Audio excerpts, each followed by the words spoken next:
Hey, welcome to the module on customer service and interpersonal skills for IT help desk.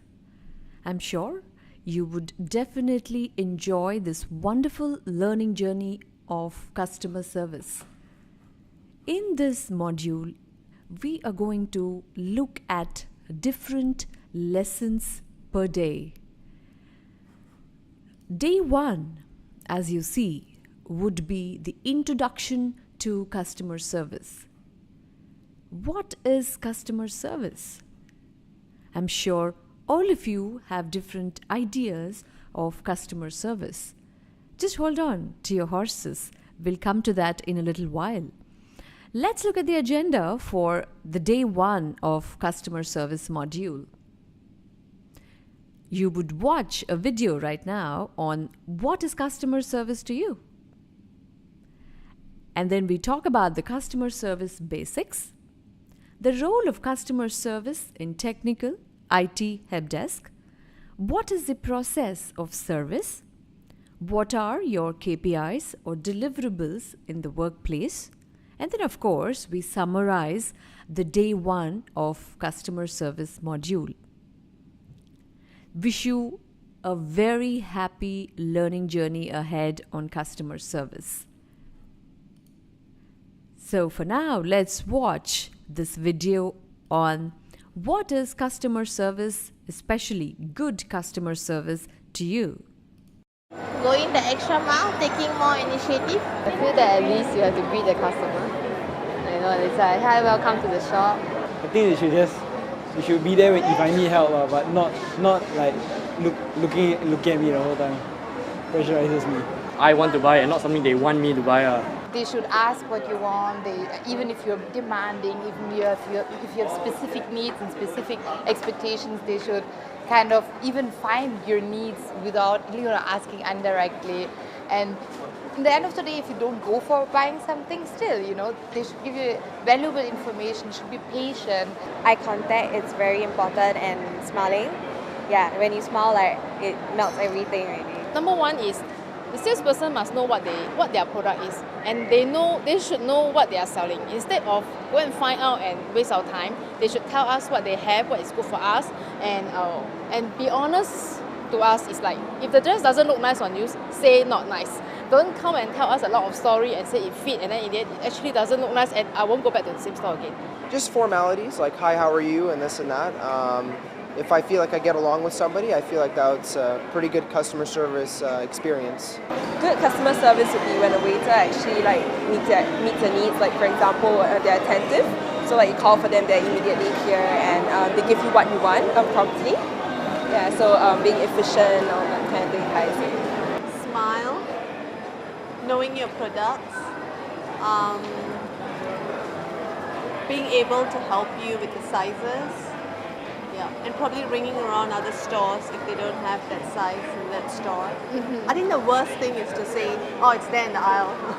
Yeah, right. Well, somebody who's very helpful and can actually help me to buy something if I'm confused and I need their help.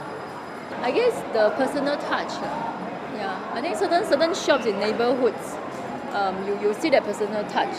They get to know you as a person, not as a one-time off customer. Sometimes we didn't request for it to be packed, but they do it like out of their own will. That's something like a special touch. I think that's very special and wonderful to have, if possible. I'm sure you enjoyed and share the same thoughts as the people that spoke on the video, isn't it? So what's your learning from this video? Do you want to watch it again? Because there is one assessment question at the end of the video. All the very best for that. And the question is, please provide at least 5 qualities of good customer service as described by the people in the video that you just watched. So do you want to watch this video again so that you could answer the assessment question at the end of this video? The question is, please provide at least 5 qualities of good customer service as described by the people in the video that you just watched. All the very best. All right, so let's move to what is customer service. some homework for you guys. Please write a one-sentence definition of customer service. Yeah, I'm repeating. What is customer service according to you?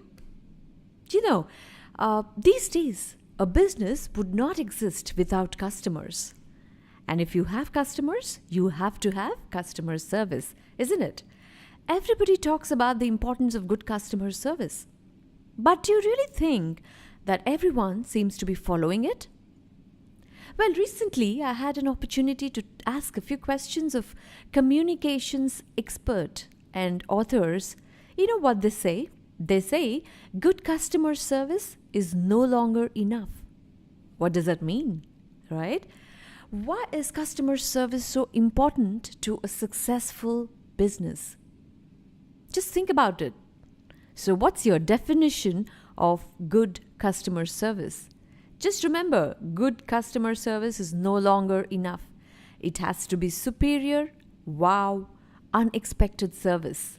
In a nutshell, it means doing what you say you will when you say you will.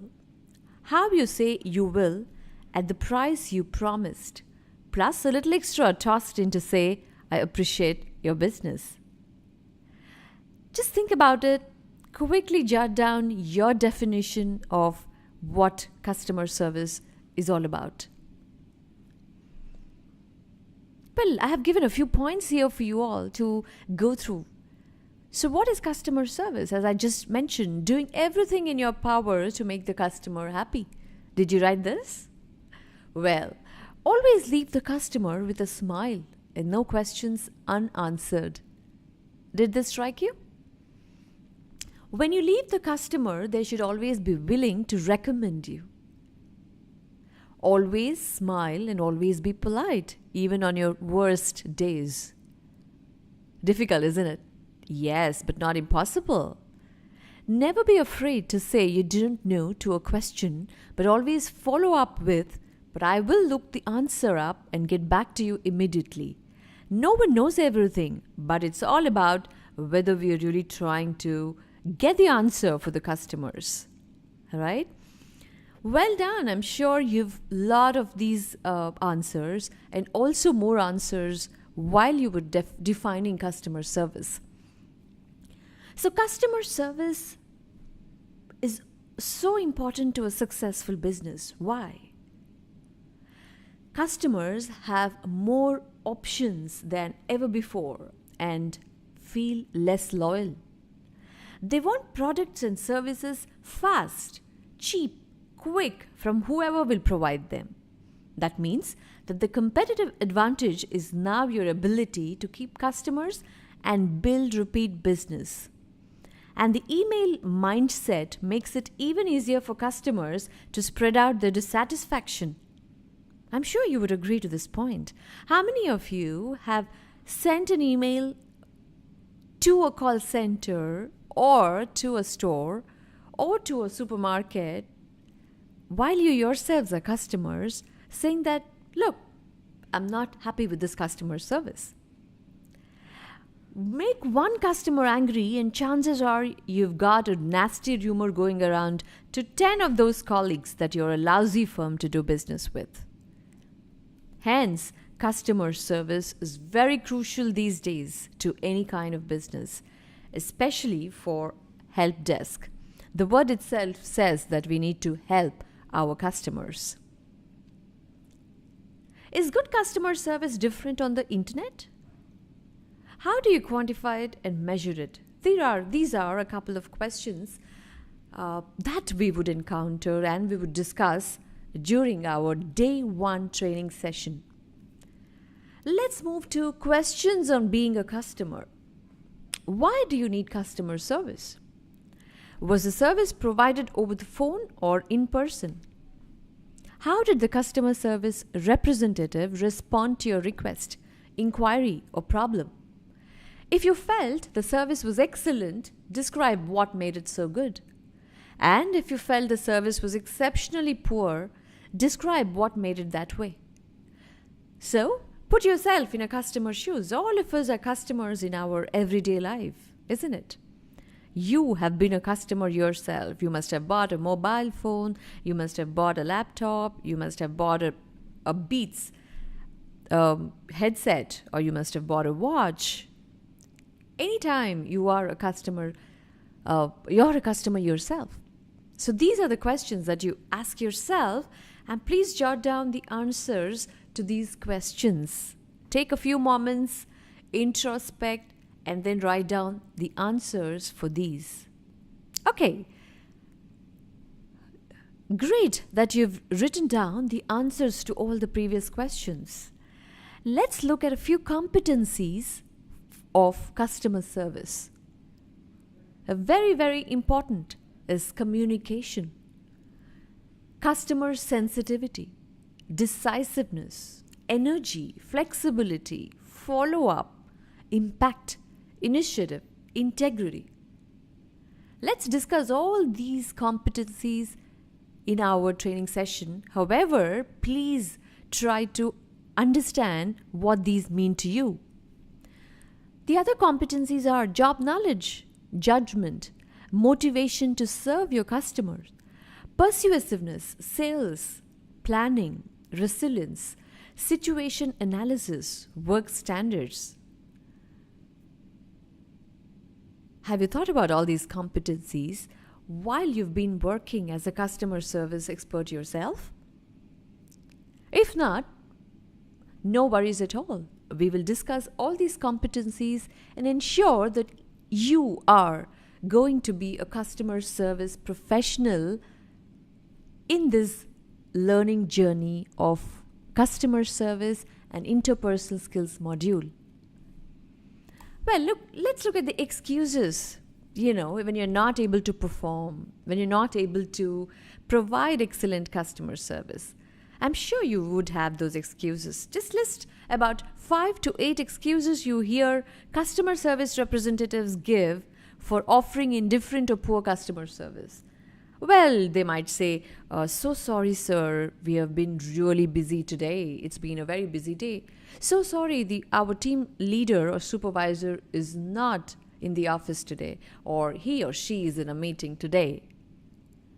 Or, oh, well, we really did not get the required information today from where we had to get it.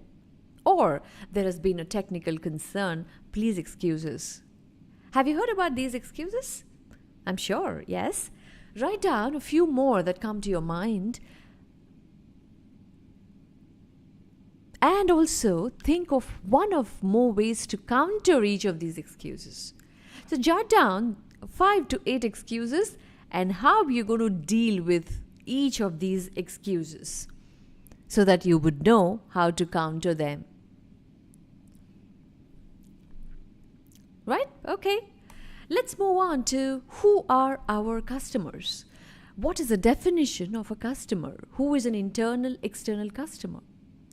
Well, customers are people who need your assistance. As simple as that. They are not an interruption to your job. Please mind this. They are the reason that you have a job. And what do they want? Please brainstorm. Jot down what a customer wants when they reach out to you. You could put yourself in the shoes of a customer and jot down these points. And we will discuss and share with everybody when we meet on day 1 of our training. So what do customers want?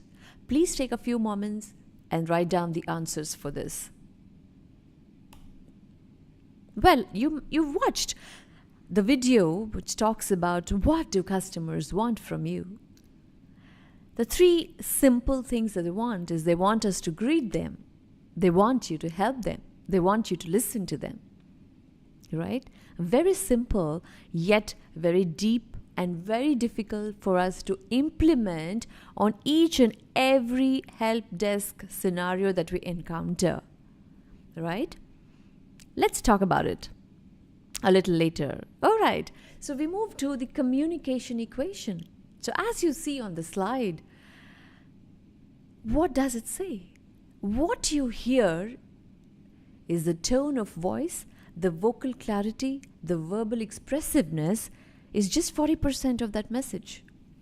But what you see or what you feel, which means your facial expressions, your dress and grooming, your posture and body language, your eye contact, touch, or gestures. These form about 50% of the message.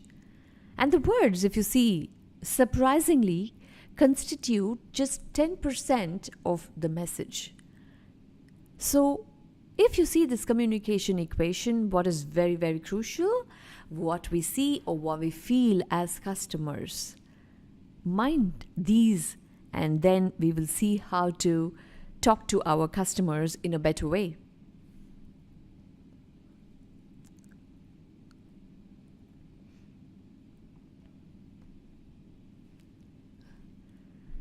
Let's move on to the role of customer service in IT help desk or technical support.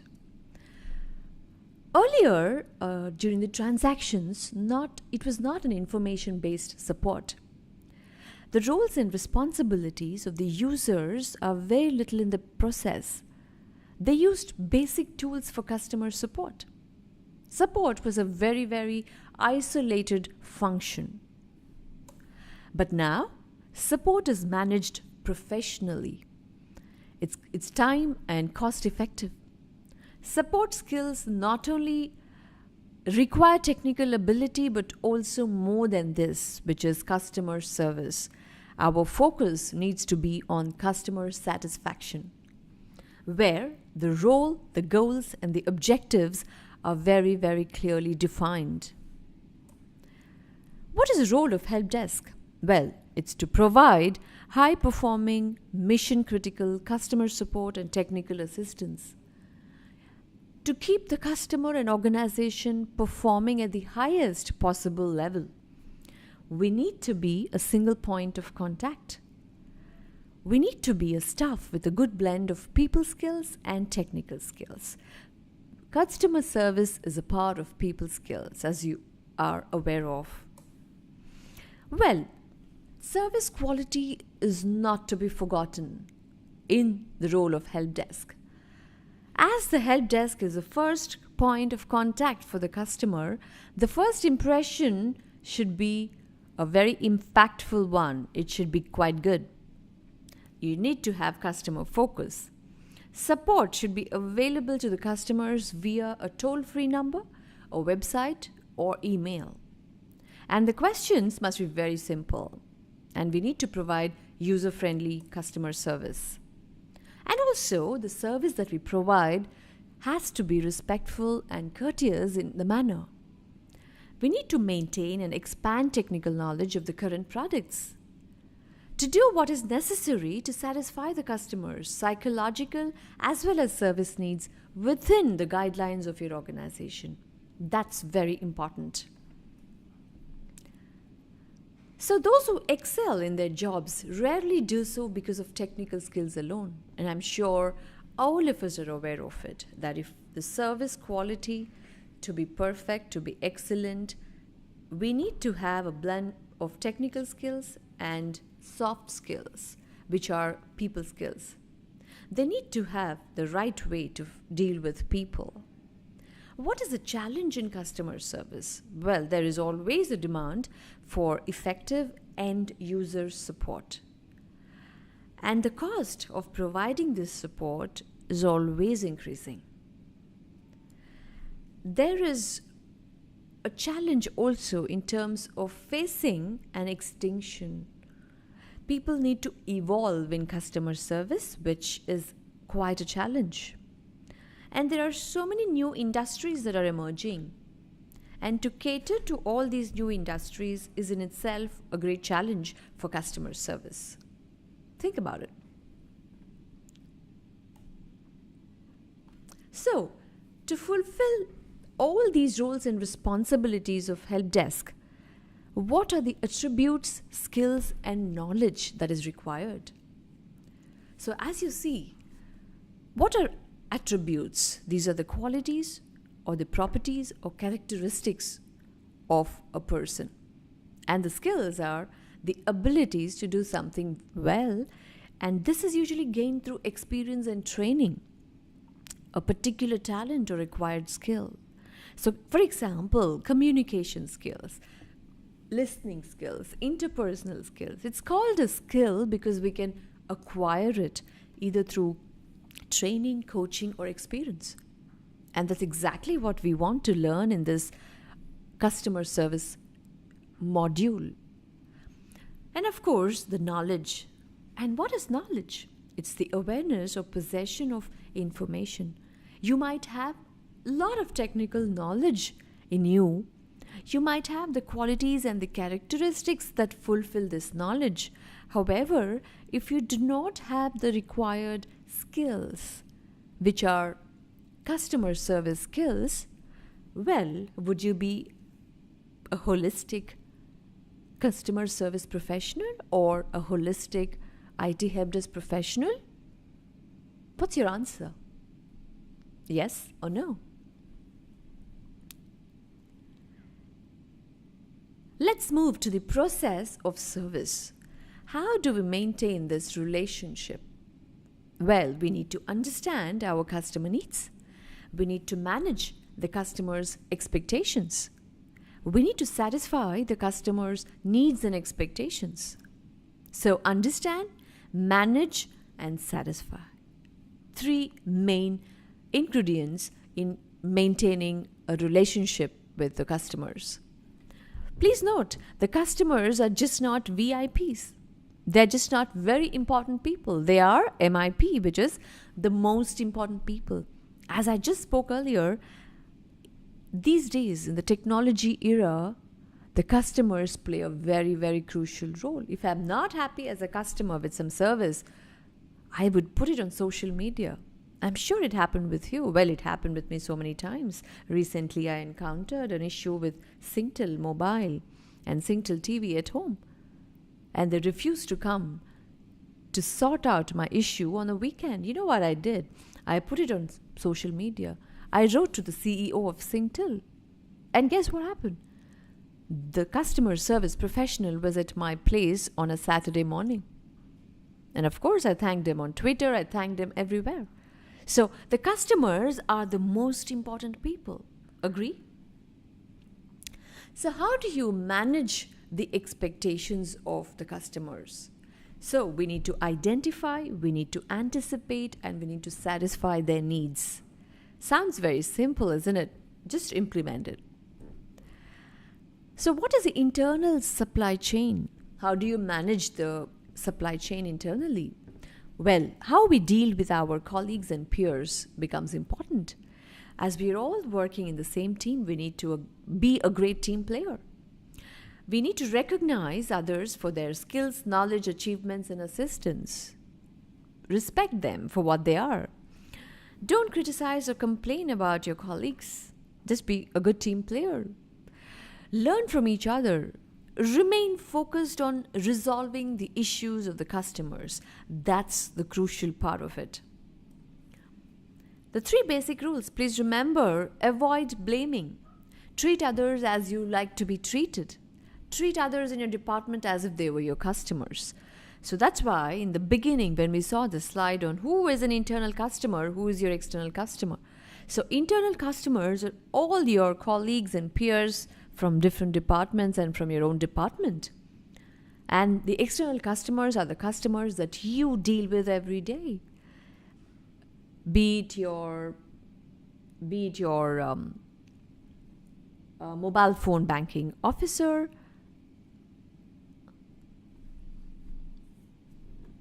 so please remember the basic rules. Avoid blaming. Treat others as you like to be treated. Treat others in your department as if they were your customers. How do you build and secure the relationships? You need to talk to your customers regularly. Offer the best service possible and maintain consistent high standards. So consistency is the key. So customer service is our priority. Agree? So what are the service needs and expectations? The service-oriented world is high service expectations. If you get something wrong, it means your business is at a risk of losing or is it a risk of loss? Service is the only differentiator in this technology world. Attracting a new customer costs 6 times more than retaining an existing one. Hence, we want to retain our customers, get more business from them. Organizational needs. What are they? As we just spoke about it in the previous slide, you lose customers if you provide bad, indifferent, erratic customer service. And what does losing customers mean? It means we no longer would get any business. And no business means no jobs. Please remember that quality service provision encourages repeat business. You lose customers when you do not show genuine care or personal attention. You are hard to do business with. You maintain a very poor professional image. You make up excuses about why you can't do certain things. Or your staff is not properly trained. You cut the price of everything along with quality, you definitely would lose customers. Well, all this would result in we maintaining a proper professional service attitude. What does that mean? We need to be willing to help. We need to take ownership. We need to have a positive outlook. We need to respect, and we need to be courteous. What are the benefits of a service attitude? Definitely, it builds a great rapport, a relationship. You can manage your customer expectations better. If you have a great customer attitude, your future service calls will be smoother. You create a positive impression. The confidence and credibility and trust of yourself and your company would develop in the eyes of your customers. So, please maintain a professional approach. Wherever you are, we can help. That should be our maxim. That should be our tagline. Please avoid jargon, slang, colloquialisms when you're talking to the customers. Have good writing skills. Let's look at some general KPIs of IT Help Desk. Before I present the KPIs of the IT Help Desk in general to you, why don't you just list down, according to you, because you have a knowledge of this particular industry, just list down the general KPIs. What is a KPI? Key Performance Indicator. A KRA is Key Responsibility Area. So just write down what are the general KPIs or KRAs of an IT help desk professional. Also list down the customer service skills that are required as a part of these KRAs. All of us know that technical skills are very, very important while resolving help desk issues. However, please do not forget the importance of customer service skills. So think and jot down the customer service skills that are required. And we will discuss more in our day 1 of training. All right, we come to a conclusion for the day 1 of this customer service journey. Let's summarize what we've learned. Please write down all the important pointers of today's session. And of course, we will discuss all these in our day 1 training session. Until then, happy reading. Please watch the videos again. Go through all the material. Go through all the suggested readings that I have given here. And we will meet on day 1 of our training. Until then, have a great week ahead. Bye-bye and see you shortly.